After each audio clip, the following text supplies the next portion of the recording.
ಆದಾಯ ಪ್ರಮಾಣ ಪತ್ರ, ನಕಲಿ ಆದಾಯ ಪ್ರಮಾಣ ಪತ್ರದ ಇದು ಆಗಿದೆ. ನೋಡೋಣ, ಅದು ಕಂಪ್ಲೇಂಟ್ ನಿನ್ನೆ ರಾತ್ರಿ FIR ಆಗಿದೆ. ಏನಿದ್ರು ಕೂಡ ನಾವು since it's KPSC is constitutional body, ಅದನ್ನು ಕಾನೂನಾತ್ಮಕವಾಗಿ ಹೇಗೆ ಟ್ಯಾಕಲ್ ಮಾಡ್ಬೋದು ನೋಡಬೇಕು. ಈಗ ಇನ್ನೂ FIR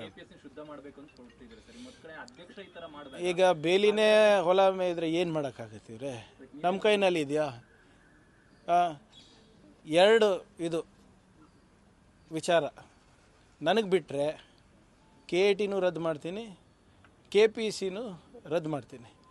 ಕಾನ್ಸ್ಟಿಟ್ಯೂಷನಲ್ಲಿನೇ ಮಾಡಬೇಕಾಗ್ತದೆ, ಅದಕ್ಕೆ ಹೊಸ ಕಾನೂನು ತರಬೇಕಾಗ್ತದೆ, ಆ್ಯಕ್ಟ್ ತರಬೇಕಾಗ್ತದೆ. ಸ್ವಲ್ಪ ಜನ ಹೇಳ್ತಾರೆ ಅದು ಮಾಡೋಕ್ಕಾಗಲ್ಲ, ಕಾನ್ಸ್ಟಿಟ್ಯೂಷನಲ್ ಇದು ಏನು ಕಾನೂನಾತ್ಮಕವಾಗಿ ತೊಗೋಬೇಕು ಅದು ಇದು ಅಂತ. ಕಾನೂನು ಮಾಡೋರು ಯಾರು ಇವರೇ? ನಾವೇ ತಾನೇ. ಶಾಸನವನ್ನು ರಚನೆ ಮಾಡೋರು ಯಾರು? ಶಾಸಕರು.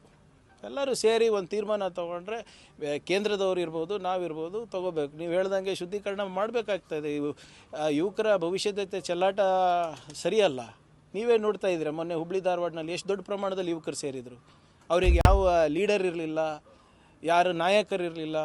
ಸ್ವಪ್ರೇರಣೆಯಿಂದ ಜನ ಬೀದಿಗೆ ಬಿದ್ದಿದ್ದಾರೆ. ಮೊನ್ನೆ ನಿಮ್ಮ ನೀಟ್ ಎಕ್ಸಾಮ್ ನೋಡಿ, ನಿಮ್ಮ CBSE ಎಕ್ಸಾಮ್ ನೋಡಿ, ಇವೆಲ್ಲ ನಾವು ನಿರ್ಲಕ್ಷ್ಯ ಮಾಡೋಕ್ಕಾಗುತ್ತಾ?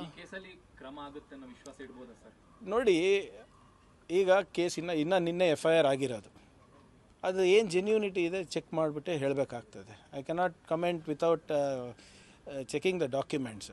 ಬಟ್ ಏನಿದ್ರು ಕೂಡ ವಿ ವಿಲ್ ಈ ವಿಚಾರದಲ್ಲಿ ನಮ್ಮ ಯುವಕರ ಭವಿಷ್ಯದ ವಿಚಾರ ಬಂದಾಗ ಮಾನ್ಯ ಮುಖ್ಯಮಂತ್ರಿಗಳು ಭಾಳ ಸ್ಪಷ್ಟವಾಗಿ ಹೇಳಿದ್ದಾರೆ, ರೆಕ್ರೂಟ್ಮೆಂಟ್ ಆಗಬೇಕು, ನಿಲ್ಲಬಾರ್ದು, ಮತ್ತು ಇಂಥದ್ದಕ್ಕೆ ಯಾವುದೇ ಅವಕಾಶ ಕೊಡೋದಿಲ್ಲ. ಈಗ ಹಿಂದೆ ನಾವು ಒಂದು ಕಾಯ್ದೆ ಕೂಡ ತಂದಿದ್ದೀವಿ ಭ್ರಷ್ಟಾಚಾರ ನಿಯಂತ್ರಣ ಮಾಡಲಿಕ್ಕೆ ಗೌರ್ಮೆಂಟ್ ರೆಕ್ರೂಟ್ಮೆಂಟ್ನಲ್ಲಿ.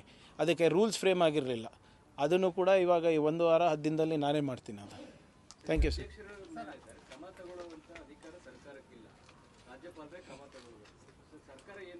ನೋಡಿ, ಇಶ್ಯೂ ಯಾರು ಮಾಡಿರೋದು? ಅದು ನಕಲಿ ಆದಾಯ ಪತ್ರ ಅಂತ ಏನು ಹೇಳಿದ್ದಾರೆ, ಅದೆಲ್ಲ ನಮ್ಮ ವ್ಯಾಪ್ತಿಗೆ ಬರುತ್ತಲ್ಲ.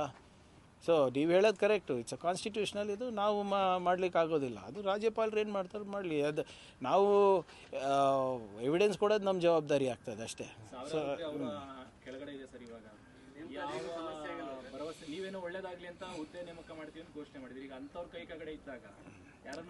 ಈಗ ಅನುಮಾನ ಇದ್ದಾಗ ಅದನ್ನು ಸರಿಪಡಿಸೋದು ಆಯೋಗದ ಕೆಲಸ.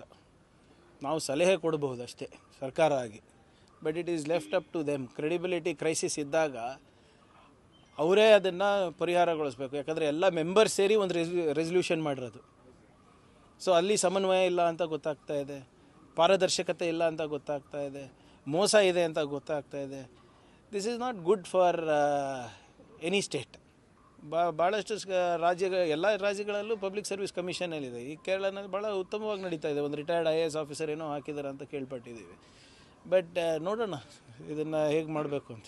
Thank you.